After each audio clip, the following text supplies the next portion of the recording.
Binawian ng buhay ang dalawa katao kasama ang driver at isang pasahero ng isang pribadong van matapos nitong makasalpukan ang isang 10-wheeler delivery van sa Maharlika Highway, Barangay Santa Maria, Calauag, Quezon nitong Sabado, Oktubre 14, 2023. Ayon sa report ng Calauag Municipal Police Station, bandang alas 8 ng umaga, binabagtas umano ng isang wing van truck na may plate number CVQ 9632 na minamaniho ni Robert Amora Sigador, 35 anyos, ang kahabaan ng Maharlika Highway patungong Bicol Region nang sumalpok sa kanya ang isang Toyota Hiace commuter van na may plate number DEC 9091 na minamaniho naman ni Sahad Latif Moraji, 45 anyos, galing sa Tinambak, Camarines Sur at patungo sana sa Metro Manila. Nawalan umano ng kontrol sa steering wheel ang pribadong van kung kaya't bumangga sa kasalubong nitong truck.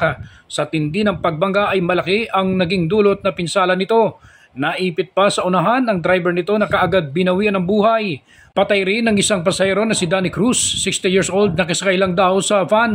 Samantala, sugatan naman ang isang babae na si Sunshine Bandin, 32 years old. Wasak din ang unahan ng delivery van.